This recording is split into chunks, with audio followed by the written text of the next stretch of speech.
Hi, this is Bruce Rawles, and I'm speaking again with Susan Dugan, and we're going to talk today about A Course in Miracles Workbook Lesson 190, which is I choose the joy of God instead of pain.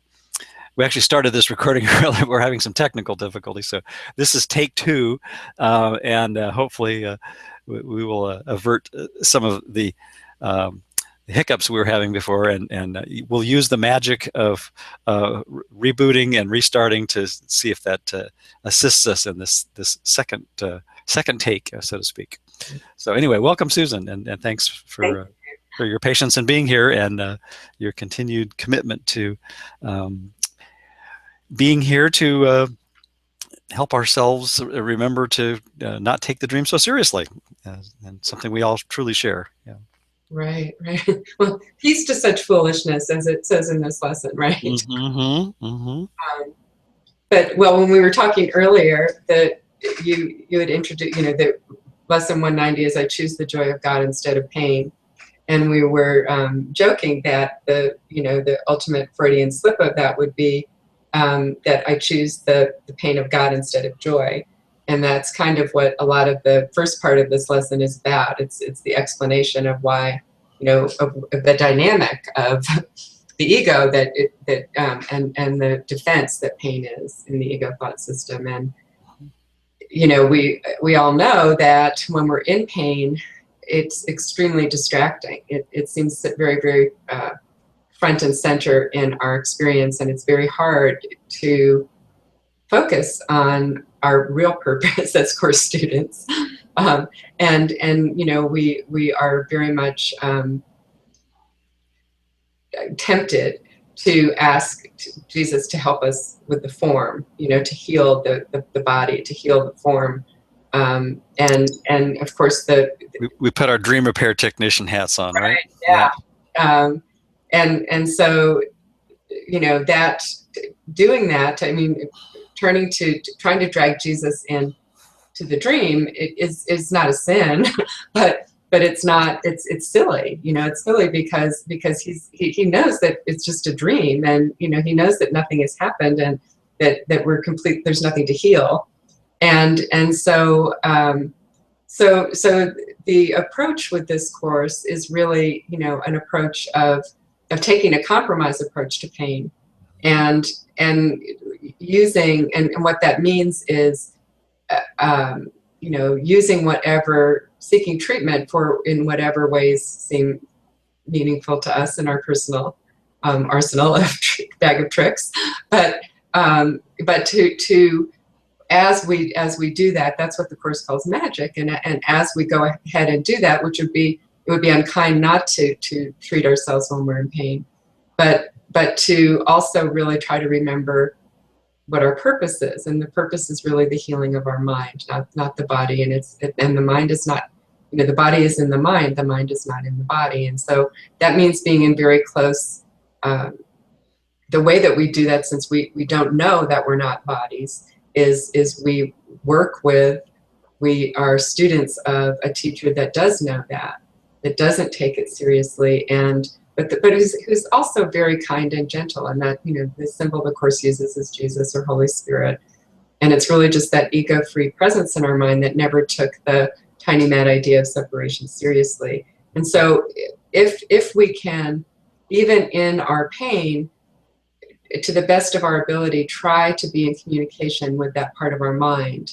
And that's not easy. I mean, it is very, pain does seem very distracting, but we can still sort of give a nod to God, give a just gently remind ourselves that we're not alone in this, and that we can use this as a classroom in which we really are learning to take another step toward releasing ourselves from the bondage of the body and the world that we made, that is in which we use pain as a defense and a weapon to prove that I really exist, but it's not my fault. It's whatever's happening to me.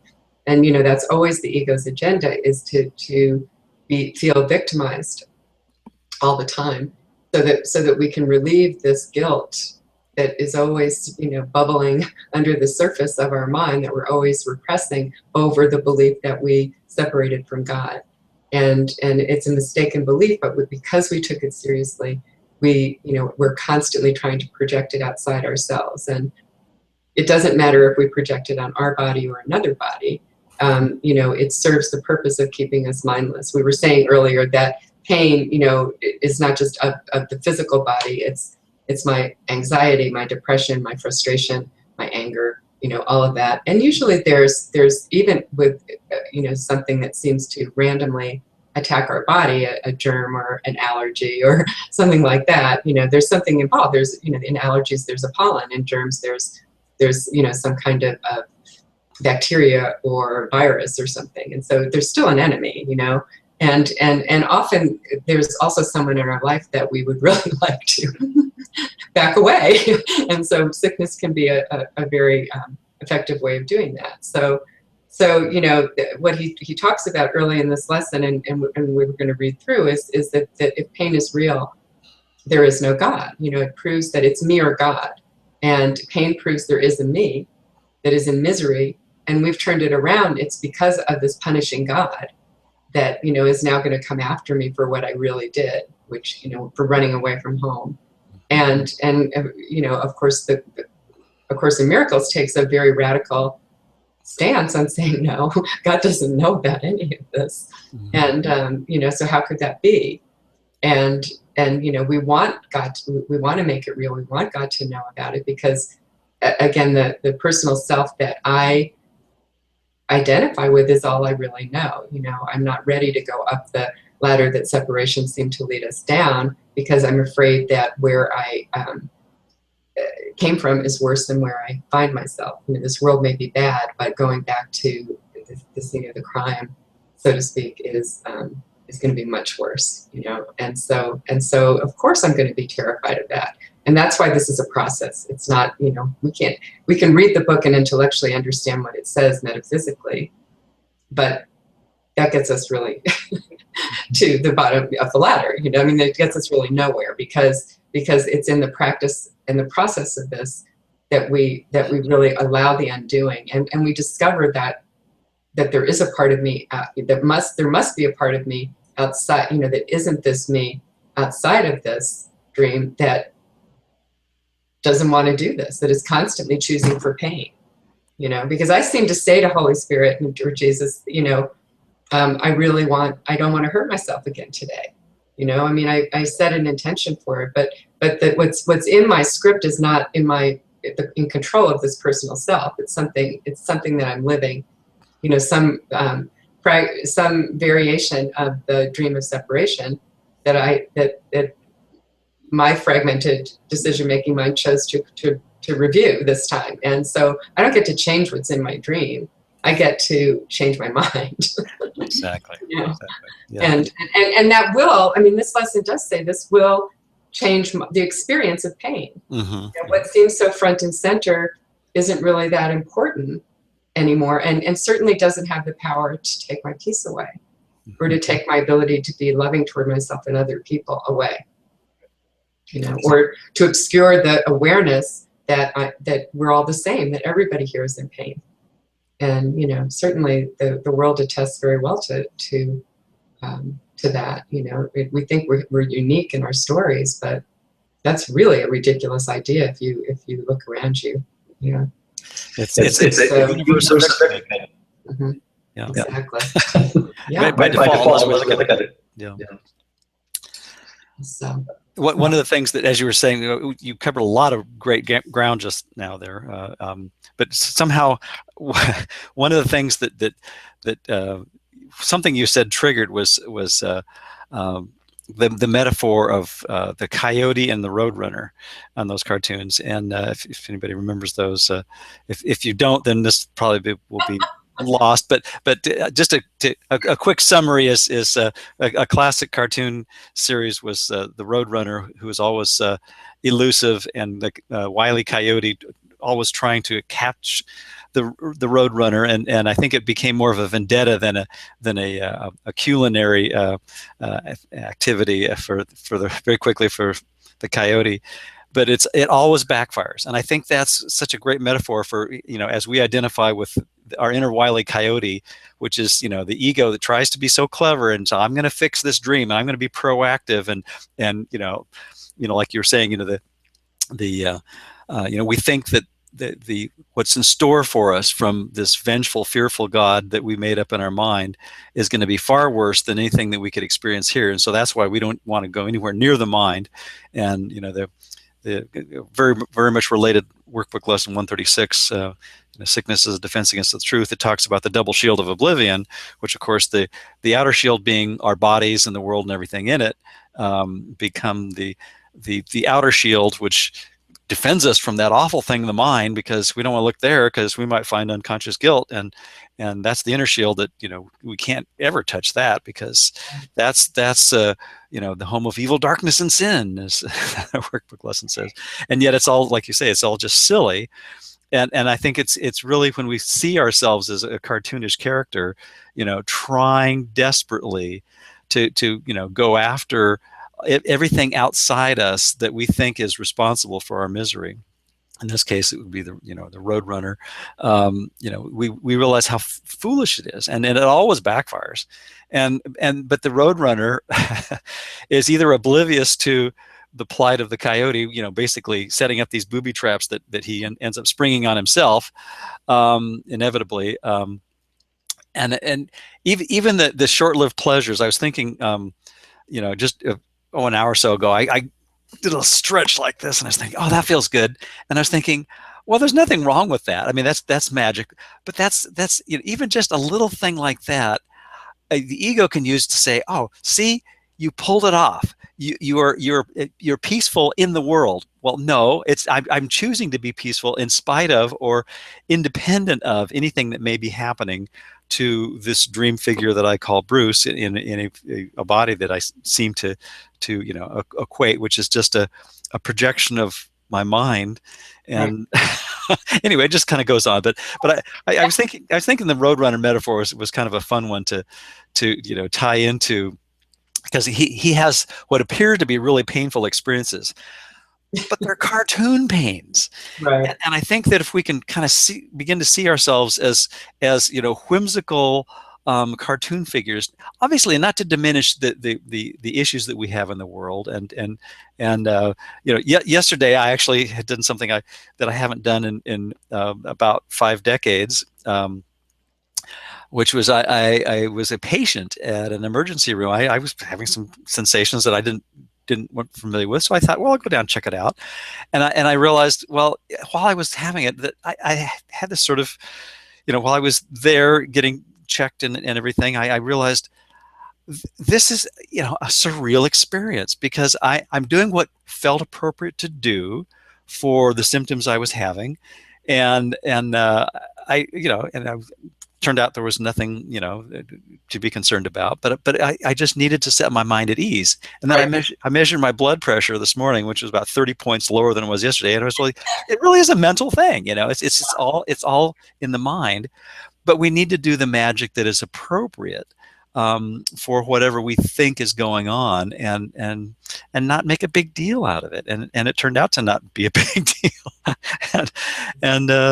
So anyway, but if we could kind of maintain that cartoon persona awareness, and realize that the figures that we see in the mirror are really just kind of like Wile E. Coyote, and we can begin to not laugh at, but laugh with the shared interest that we all have with each other, of the folly of trying to put our dream repair hat on and make the dream work for us, and it's never going to do it. It's never going to achieve the peace that we want. But the irony is that the peace that we want is there all along, and that's what this wonderful workbook lesson, as all the others, bring us back to. Huh?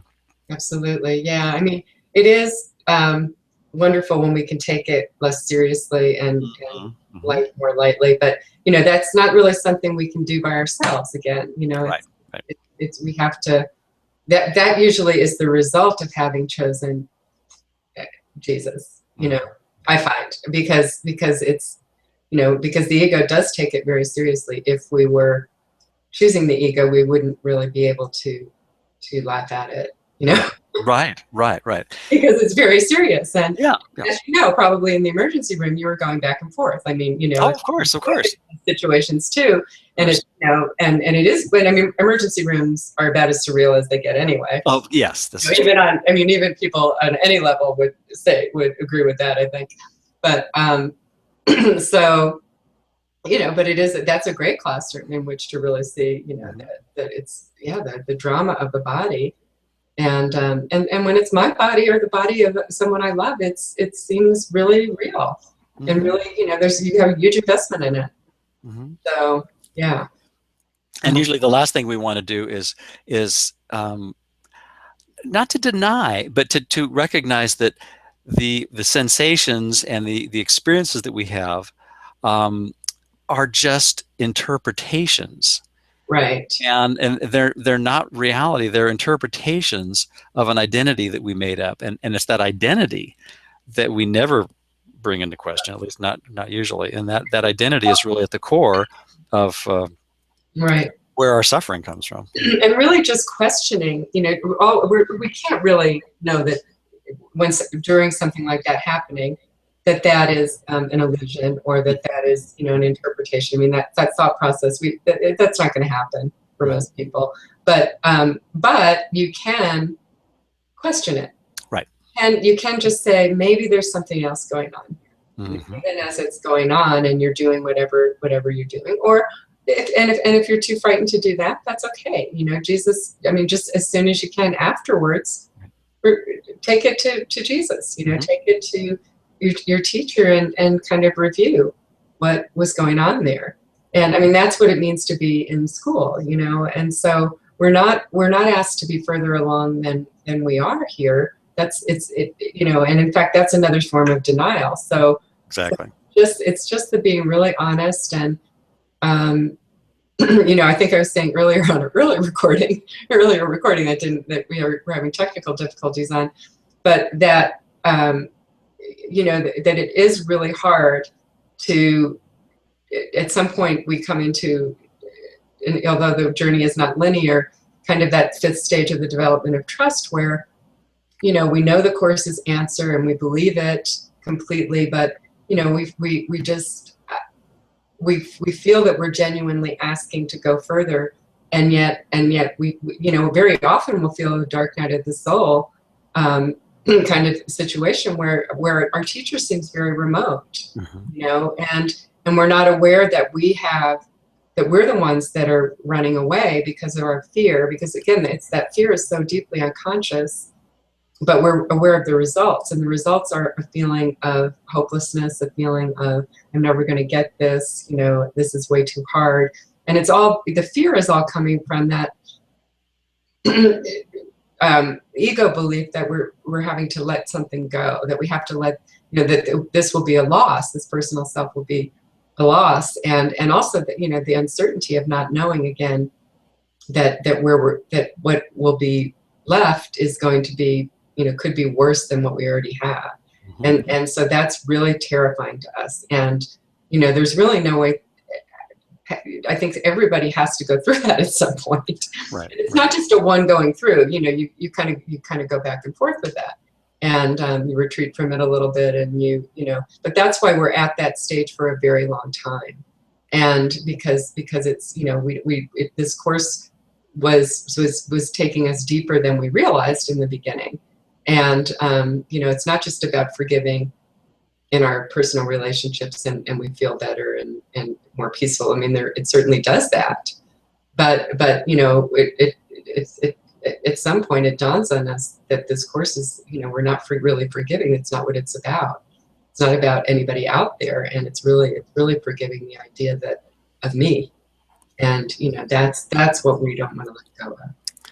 Yeah. And then also in that fifth step, a phrase that I found very helpful, because otherwise it would be very discouraging, is that this would be difficult. I'm going to paraphrase as usual. This would be difficult indeed if each step wasn't so heavily reinforced.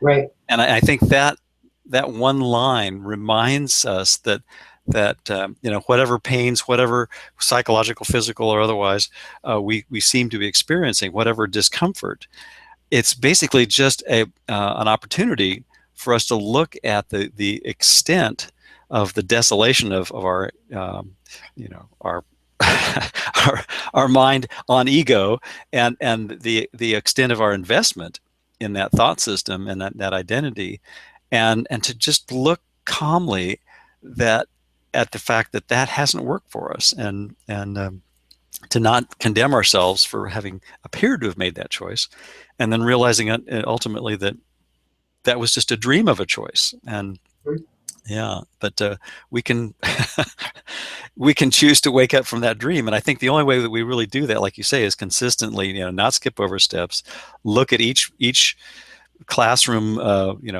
curriculum item as it appears, as it crosses our minds, and ask ourselves, what teacher am I listening to at everyone? And like you say, it vacillates all over the place if we're really honest with ourselves. And oftentimes there's long stretches when we're pretty heavily invested and not even willing to question, the ego investment, and just, go along with that maladaptive solution to the non-existent problem, as Ken Wapnick likes to say. And I think, and just being really gentle with yourself, I think is very helpful. To the extent possible, because that's hard too. Sure. We're hard on ourselves. Yep. But to just, when the ego starts taunting with all of the self-talk that you never get, why is this taking so long, and why am I still here? Why can't I feel the presence of love in my mind? I mean, all of that stuff that we get into, and to kind of reassure yourself that I'm too scared right now, but that doesn't mean I'm not ready to go on yet. Yeah. But it really means nothing. Time is not anything that concerns Jesus, and that's a good question that I've started sort of thinking about and asking myself if Jesus is not judging me or concerned about this, why am I? And that's like always a good kind of brings me back, because even if I can't sort of feel that presence, I can ask that question, and it's like, well, I definitely am like deeply in the garden of the ego, and so it's not a sin, it's not a crime, but it must be my fear, and if fear is not a sin, I'll make it when I'm ready. Right. Yeah, I love that phrase. It's not sinful, evil, or wicked. It's just silly, and I think that's such a helpful idea that we can remind ourselves with our inner kindness teacher, aka Jesus of the Course, aka Holy Spirit, to look gently, like you say, at all those seeming lapses, and just realize, oh, I was just too afraid to be at peace and to feel that love that can't possibly change. Yeah. Ken used to say Jesus never talks about us as adults. Infants, children, babies, never even teenagers. Gaga. We don't even make it to this really teenager state in the Course. It's interesting because I've been reading a book that was given to me a couple of weeks ago. The Stages of Our Spiritual Journey, I believe, is the title of one of Ken's books that I hadn't read before, and talks about Nietzsche's metaphor of the camel, the lion, and the child, and it seems like most of the time that we spend in the world is usually devoted to trying to make the world work, which is the camel metaphor of bearing the burdens, and then finally we realize, well, it's not working. And then we shift metaphorically, and of course we vacillate through all these stages, like the same with the 6 stages of the development of trust, in the manual. But the lion says, this isn't working, so I'm going to be bold enough to question that, and to no longer go along with the idea that the world is going to do it for me. But it's only until the 5th stage that we were just addressing, where we question the veracity of the whole idea of a separate identity and everything that's appendage to that, including our personas and our bodies and our stories and the whole package, that we realize, well, I'm not going to really be at peace until I go beyond separate interests truly, and the shared interest that we all have is really going home and remembering that we're home, and it's through that process, I think, that we begin to, approach the threshold of the child that is in a positive sense, if you will, where we're kind of born anew in terms of recognizing that there has to be another way. Yeah, there's got to be another way. Yeah. Yeah, and it is that, that's, this course is really asking us to be that, to approach it with the wonder of a child, the openness of, Jesus talks a lot about how children can be taught because they inherently know they don't know. Right. I mean, not the children that I've tried to raise, but in general. The theory is here. In theory. No, I mean, that it's true. And so, but that's what we need to do, Right. And so, and I think that it's that humility that we have to, of I don't know, that we have to return to again and again and again. And, that's terribly threatening to the ego. Right, right. Terribly threatening to us to believe that we can't figure this out or control it or manage it. And, Jesus used to say to Helen, Ken talked about, you're trying to manage my love. And so, that's what we're all trying to do. I mean, we think we're trying to manage everything around us, but we're trying to manage the whole process, the whole universe, the whole story. And then we try to manipulate our teacher, and I mean, he doesn't take offense, but he tells us that, he calls us out on it. You're offering me a bribe to fix the dream? What I mean? Who hasn't bargained with him? I have. Come on now, let's just, we keep saying, well, just fix this one thing in my life and then I'll be happy, right? Yeah. But all of our relationships, all of our troubled relationships reflect our troubled relationship with Jesus. Right. He's the stand-in for God. And so yet we also know that he's the one that will lead us out, the symbol that will lead us out. And so it's this, we really have this very dualistic relationship from the get-go. And what we have to come to again and again is that resigning as our own teacher, and just being willing to be where we are, but also, willing to admit that we don't know, and we would like to learn. We would like to move on. We would like to take another step. And then, and then we wait. I mean, there's a lot of patience involved with this, I think. And, there's certainly patience that I didn't even know I was capable of.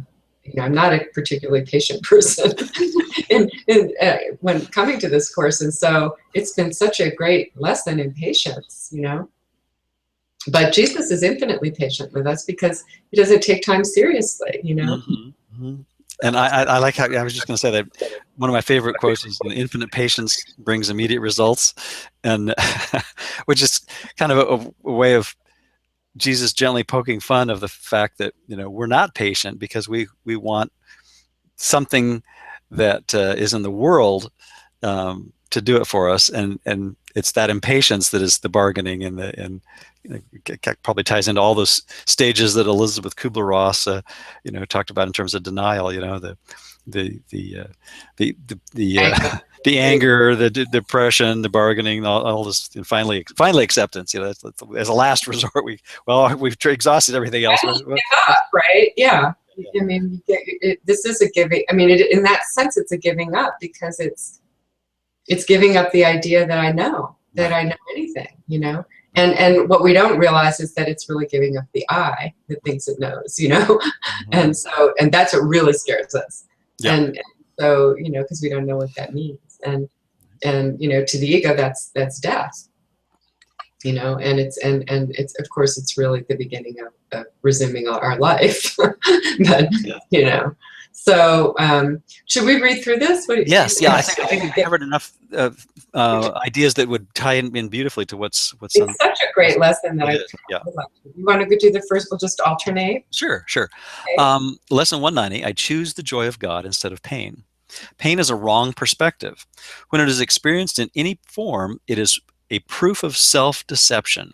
It is not a fact at all. There is no form it takes that will not disappear if seen aright.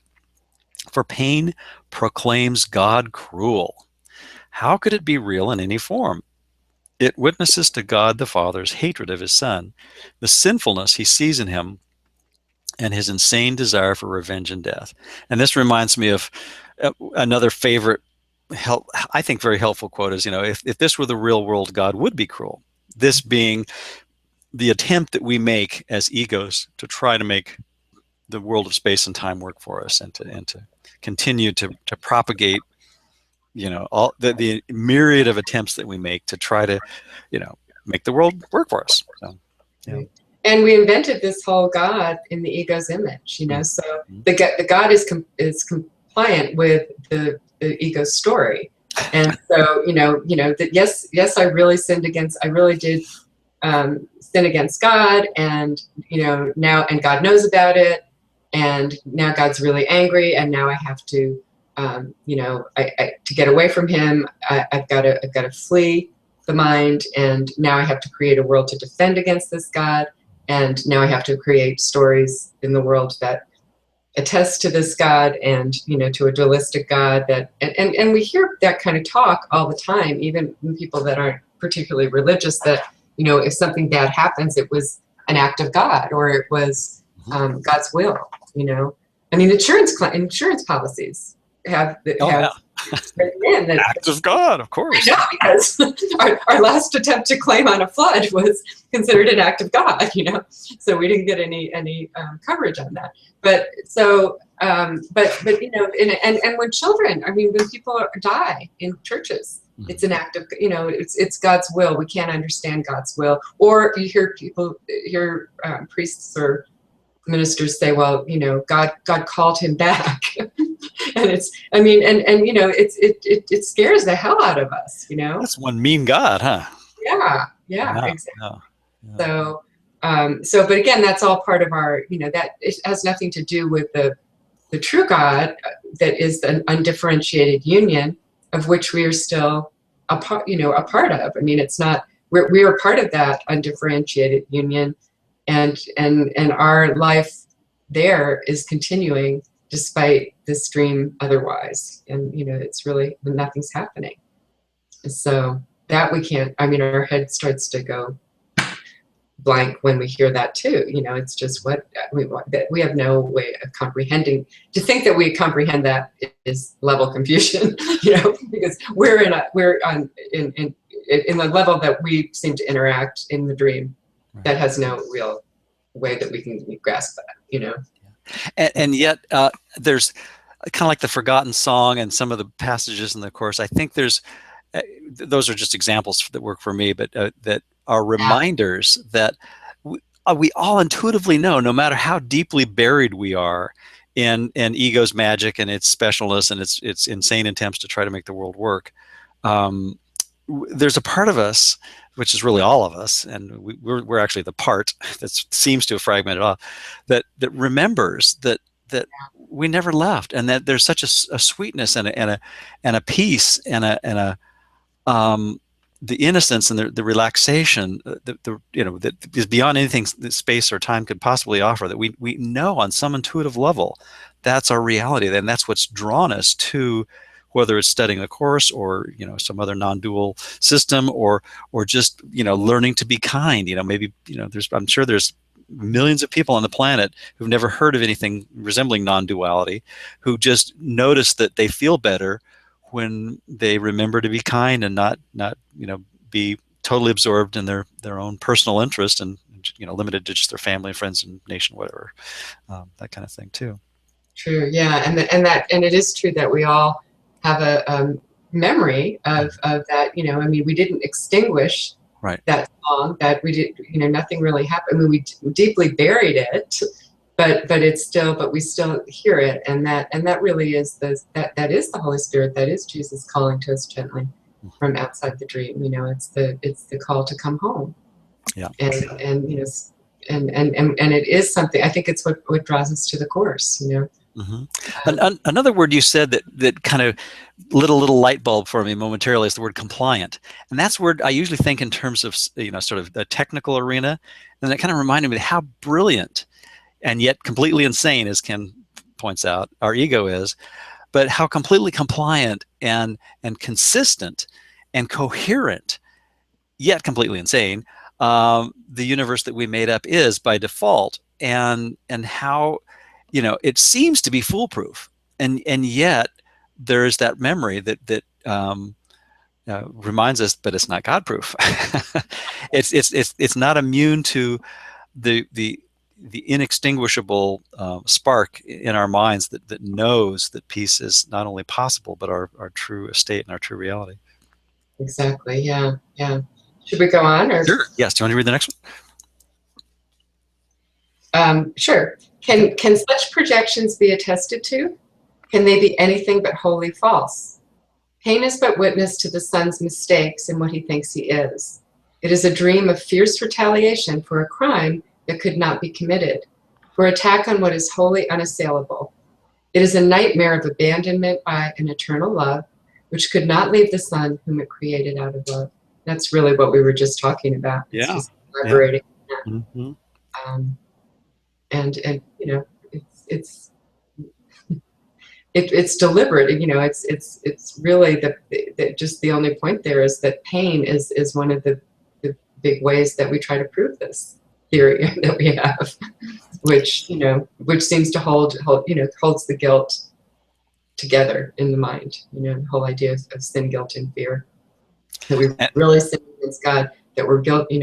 It happened, and now we're really guilty, and now we deserve punishment. We have to be fearful all the time. It's a very convincing smokescreen, but it is a smokescreen. And eventually, if we allow the presence of mind to let the smoke and the dust settle, we see through that. And I think that's where our forgiveness classroom, gives us opportunities to just look at the contents of our minds, see where we've been complicit in going along with that smokescreen, because we were afraid of the crime we never committed. But it's just silly. It's just silly. Yeah. Just silly. Yep. Shall we go on? Yep. Okay. Pain is a sign illusions reign in place of truth. It demonstrates God is denied, confused with fear, perceived as mad, and seen as traitor to himself. If God is real, there is no pain. If pain is real, there is no God. Boy, talk about the mutually exclusive principle. And which of course is just totally insane. We don't want to deny our experience, just the ego's interpretation of it, huh? Right. Exactly. For vengeance is not part of love, and fear, denying love and using pain to prove that God is dead, has shown that death is victor over life. The body is the Son of God, corruptible in death, as mortal as the Father has slain. Sometimes I find it helpful to use kind of a whimsical, absurd tone while I'm reading these to remind me that the ego's mantras and its dirges are pretty hilarious if we really look at them together. Yeah. Mm-hmm. Exactly, and it's written very, very poetically that way. Right. Yeah, exactly. Showing us the stark contrast between the ineffable peace of the thought system that this course espouses and the insanity, the stark insanity of ego's craziness. Well, on a logical level, it exposes that it's completely illogical, because the idea that we destroyed God and then yet he somehow, as Ken used to say, rose from the grave, right, to come and smite us. I mean, it's ridiculous. The ash monster has returned. And yet it's something that we really, most of the world doesn't question, and acts under the influence of, and defends, and goes to war for, and over whatever righteous side of this you think you're on. So, yeah. And formal religions prey on Absolutely. that thought system, pun intended. Absolutely. And whether, I mean, whether it's again, there's no hierarchy of illusions, whether that's being acted out by religions in terms of terrorism, or, in the name of righteousness and defending a point of view, or if it's being, much more subtly acted out in terms of condemning others for things that they do in the world, or for their sexual orientation, or for whatever, their personal choices. It's still the same kind of attack and hatred Right. that is coming from this whole thought system, and yet it's very split off. Again, it's completely dissociated in the name of also on the other side doing all of these good works, and these kind things. It's kindness to destroy. So, Yeah, I'll always have to get back to the mind and, what's the motive? What's the intent? What's the purpose? Right. Yeah. Right. Mm-hmm. Okay. So, peace to such foolishness. And Ken actually has a CD that he talks a lot about this on it. I can't remember if it's exactly named that, or if it's part of Cast No One Out, but he does quite a bit of talk about this section. But so, peace to such foolishness. The time has come to laugh at such insane ideas. There is no need to think of them as savage crimes or secret sins with weighty consequence. Who but a madman could conceive of them as cause of anything? Their witness pain is mad as they, and no more to be feared than the insane illusions which it shields and tries to demonstrate must still be true.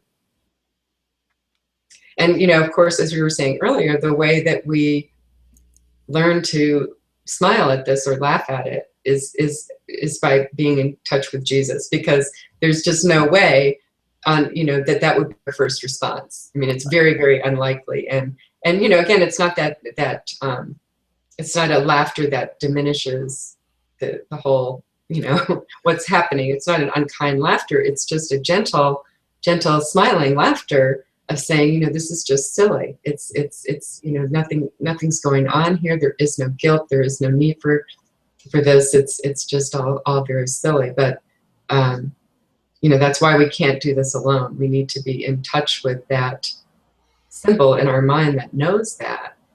And when I'm writing about my inner professor and stuff like that, and I was just going to say your writing reflects that really nicely, and there's always that. Somebody asked me yesterday, in fact, if in those conversations I have, I'm sort of already knowing that the peaceful response when I'm writing them, and often the answer is no. I mean, I'm bringing to the page exactly what and to my professor, our professor, what seems to be happening here, and the way I see it. And it isn't until I go through that process that I see it his way. And I think I think that is the process. I think that's what we're being asked to do. Mm-hmm. Is you have to look at it first. You have to describe what it seems like to you personally, from your point of view, and before you can see that you have a choice, if there's another point of view. Exactly. And in your case, it's a little literal journaling, but I think for anyone who right. doesn't want to pick up a pen or conversation of some kind. Right. It has to be that inner dialogue with our inner kindness teacher that says, I'm willing to look at everything that's on the altar of my mind and bring it to that altar, rather than trying to drag the light into the darkness and fix the dream. I in order to be peaceful, I have to be willing for each of those specifics to have that specific, move to the altar, and the Close Encounters floodlight, come down on it, and it's only through that process then, the smoke vanishes, and the heaviness and the seeming drama then is dissipated, but not until we look at it. Right, exactly. And so it's really just being very honest and specific about, this is what seems to be the problem. Mm-hmm. So do you want to go on? Sure. It is your thoughts alone that cause you pain. There's a hint. Huh? There's a hint. Nothing external to your mind can hurt or injure you in any way. There is no cause. Well, there's fighting words of the ego, right? There is Yeah. no cause beyond yourself that can reach down and bring oppression. No one but yourself affects you. You might get an argument from just a few people on that one. There is nothing in the world that has the power to make you ill or sad, weak or frail. But it is you who have the power to dominate all things you see by merely recognizing what you are. I always notice when it's not a who, it's a what. Right. As you perceive the harmlessness in them, they will accept your holy will as theirs. And what was seen as fearful now becomes a source of innocence and holiness. Right. Well, and if we're looking with Jesus with him, through that process that we just described, that brings us back to the mind. I mean, the simple act of even going into that classroom with Jesus or that professor's office or whatever, is stepping back to the mind. And even though we're not yet really aware that we're the decision maker, through that conversation we learn that we're that we are the decision maker, and that there was another point of view here. So it's always about, the process is always about taking it from the body back to the mind. Mm-hmm. That's really what we're asked to do, and we're discovering through this consistent approach, this consistent process, that we're discovering first intellectually and then more and more on an experiential level that we're a decision maker, not a victim of the decision maker. I mean, we feel sometimes like, well, if the decision maker is outside of this dream, then sometimes it feels like you're a puppet of the decision maker, because I'm asking Jesus to help me, to help me feel peaceful. I mean, I'm not even asking anymore to have him solve the problem as I see it, but I am asking him to make me feel peaceful, to let me feel peaceful, to help me let this go. And yet I can't, that's what's so frustrating about it, because we're not aware that the decision maker hasn't yet, is still too afraid to not listen to the ego, to give it up, to turn, toward Jesus. So that's where the patience comes in, Massive amounts in that portfolio over there of sin, guilt, and fear. Huh? Does that make sense? Or I don't know. Oh yeah, very much. Kind of, because I think sometimes you're just so frustrating. You're like, I'm asking, and then we try to use different ways of asking, different words, different, did I phrase this wrong? And I mean, sometimes I do that in my conversations with Jesus and those stories too, because it's like, what's the trouble here? And of course he doesn't have much to say. He just listens, but he listens from that quiet center. And eventually that forgotten song or calm of that quiet center is irresistible. Right. It just is. It just, I don't know. We get enough, tastes of that peace to continue on. And so there's both the long-term, completion that right. we have no real clue about, but we do get momentary respite from the ego's incessant barrage of attacks that sometimes seem like they're helpful, but it's really usually in the form of some kind of special love or special hate, or something that it wants to hold out as a carrot on a stick, as some specific that has done this for us, rather than the mind's decision. Yeah, absolutely. Yeah. That's a very good way of putting it. Yeah. You want to go on? Sure. This is a good paragraph. Did you want to read her? Oh, is it my turn? Okay. Well, I can't. I lost track. Sure, I'll read. Okay. My holy brother, think of this a while. The world you see does nothing. It has no effects at all. That's another blow to the ego. It merely represents your thoughts, and it will change entirely as you elect to change your mind. And choose the joy of God is what you really want. Yourself, capital S self, so your real self, is radiant in this holy joy, unchanged, unchanging, and unchangeable, forever and forever. And would you deny a little corner of your mind its own inheritance and keep it as a hospital for pain, a sickly place where living things must come to at last to die. It's a sicko-psycho word that we... In case we didn't catch that, Yeah. and would you deny a little corner of your mind its own inheritance and keep it as a hospital for pain? He's talking about me. Yeah, yeah. The me we think we are, you know, Mhm. and that's pretty confrontational to the Oh, ego. yeah. Oh, yeah. Yeah. You know, that's what scares us. That's why it's this, and you know, I love the word living things must come to at last to die. When I was reading it yesterday, it's that I looked it up because it's lesson 341 where he talks about we're starved and thirsty creatures come to die. You know, that's what the world is, and you know that's really not. And yet, I mean, it's a maladaptive. The world is a maladaptive solution, as Ken would always say, to a non-existent problem. You know, it doesn't, and we're denying ourselves the joy of God Mhm. and trading pain for that. You know, we've traded pain for that joy. So Intuitively, we know it's not going to work. no, it's not going to work. And yet, like Charlie Brown, we keep running up and trying to kick the football that Lucy has every year for us to Right. and knowing that it's going to be pulled away on some level anyway. So there must be another part, you know, I mean, that attests to what the Course is saying, that our mind is split. Mhm. And, you know, again, that's where the frustration comes from in this Course, because it's like, well, you know, why can't I think I'm asking for peace, you know, and so, it doesn't seem like I can keep that, I can sustain that. There's no sustainable peace. Mhm. And so, you know, it takes a certain trust and faith in this process that we build also over time, that, you know, who's more likely to be right, me or Jesus?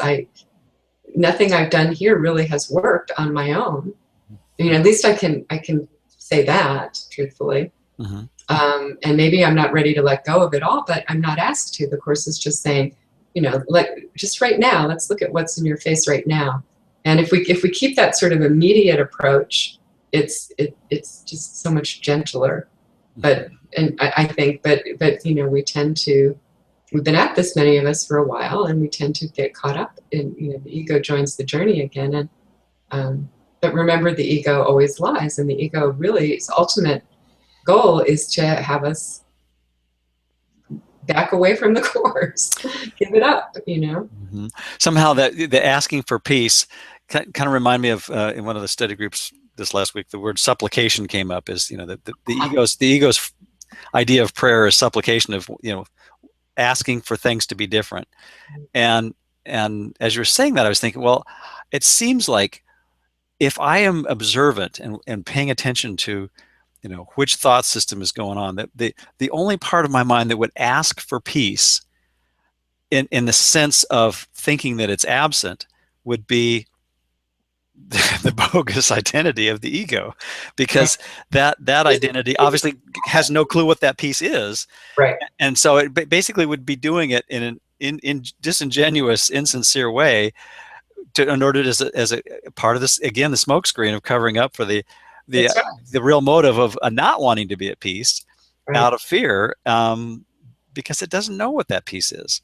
And so it's always to try to keep me in control, you know. Yeah. I mean, there's an I that that needs help, that needs to be peace, or needs to do this, or needs to, you know, and it's really again, that wonder of just I don't even know what, you know, if I don't know what I am, how do I know what I could possibly need, you know?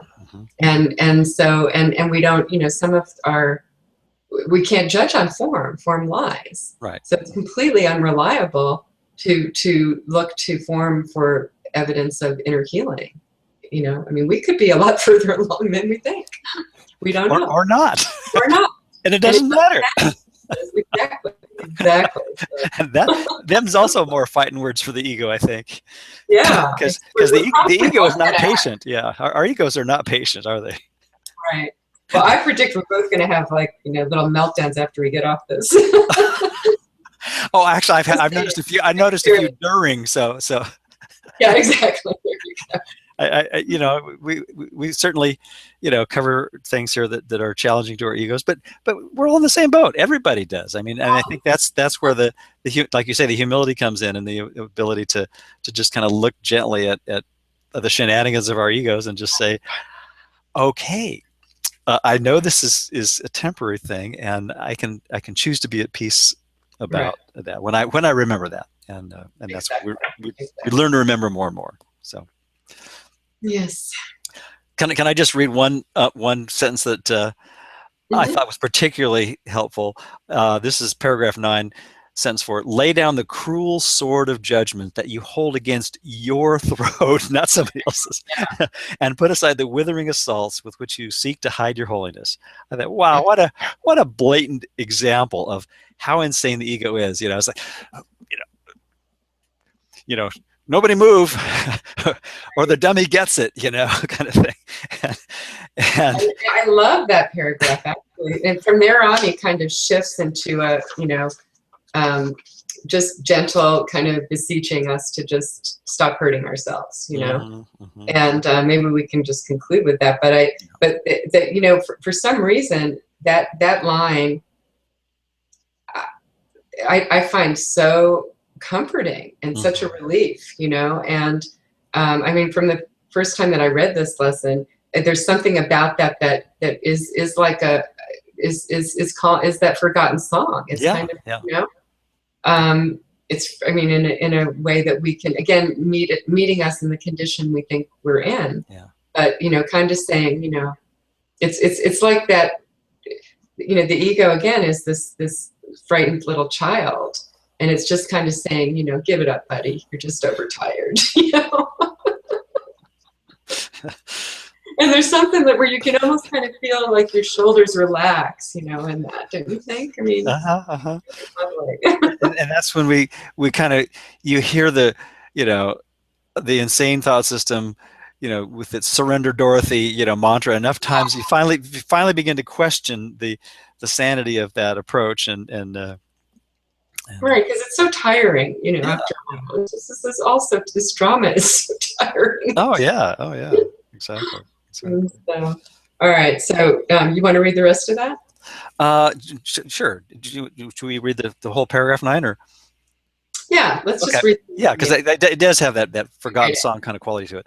Lesson. Yeah. Lay down your arms and come without defense into the quiet place where heaven's peace holds all things still at last. Lay down all thoughts of danger and fear. Let no attack enter with you. Lay down the cruel sword of judgment that you hold against your throat, and put aside the withering assaults with which you seek to hide your holiness. Yeah. Yeah. What a gentle reminder. I mean, it sounds really, you know, blatant, and it's the polarity is just so stark, but it's a polarity that's pointing to beyond polarity. It's Right. using opposites to get us in our mind training classroom to go beyond opposition and polarization and see that there is a place of peace that we never left, that we can return to by forgiving the dreamer of the belief in separation. And in any relationship, it's a chance to see that I'm holding myself hostage. It's nothing. Right. Nobody's doing this to me. Right. Nobody. I mean, that's a great metaphor there. It is. It is. Yeah. Colin was good. Yeah, He did you could tell the author's got a good sense of humor, right? really. Yeah. So, so he says next, here will you understand there is no pain. So here in that quiet center with me, when you come back to the mind and you lay down your arms. Here does the joy of God belong to you. This is the day when it is given you to realize the lesson that contains all of salvation's power. It is this: pain is illusion, joy reality. Pain is not, whoops, I've got this printed out. Pain is but sleep. Pain is but sleep. Yeah. Joy is awakening. Pain is deception. Joy alone is truth. And that's certainly not something that we can see by ourselves. But again, and it's not to minimize our pain, but to look at it with it from a different point of view. Remember that there is something else going on here, and that, you know, I can change the purpose of this to learn to let pain recede from the you know, forefront of my mind, and learn that peace, that it doesn't have the power to take my peace away. Right. You know, and ultimately, I think we don't, you know, pain is not important to us as we move to the top of the ladder, but, you know, that's a process, obviously. So, yeah. Go ahead. Okay. And so again, we make the only choice that ever can be made. We choose between illusions and the truth, or pain and joy, or hell and heaven. Let our gratitude unto our teacher fill our hearts, as we are free to choose our joy instead of pain, our holiness in place of sin, the peace of God instead of conflict, and the light of heaven for the darkness of the world. So simple. Yes, so simple. Yeah, well, I mean, it is challenging, but, you know, I would also recommend, again, if people are not familiar with Ken's Journey Through the Workbook, that it is, you know, it will completely change the way you've read the workbook before. You know, all three of those journey series are brilliant. They're all brilliant. Yep. And also, I'll just give a little pitch at the end, as I like to. I just did this. Well, I was out there in March and did the March Academy class, which was a 3-day in Temecula, and then I just did the streaming that they did last Sunday, which was Readiness Does Not Mean Mastery, which was also wonderful. But the classes just continue to be really, that the Foundation for A Course in Miracles is offering, are just, you know, they keep getting better and better and more helpful and more, you know, really, really deepening our practice and integration of this material. And so now that they do have the streaming, it's very easy to experience this, you know, for yourself and your own computer. And you can go to their website, Foundation for A Course in Miracles, FACIM.org, and you know, there's sign up under Temecula schedule. There's all of the upcoming programs that they're doing, and as well as so much of the online learning, free online learning aids there, and a collection of all of Ken's CDs. And they're doing they're gradually getting rid of their print book inventory. So there's a lot of sales going on. So it's a great time to pick up some of Ken's books if you are interested. So. All highly recommended. Yes, thank you for bringing that up again, as always. And check out Susan's blog, which is foraysinforgiveness.com, and your wonderful writing, which I always enjoy. And your blog. And I have acimblog.com, and I post these conversations and anything else I think might be helpful. And thanks again, Susan, and all of you for participating. And we'll pick up another topic next time. Okay. Thanks.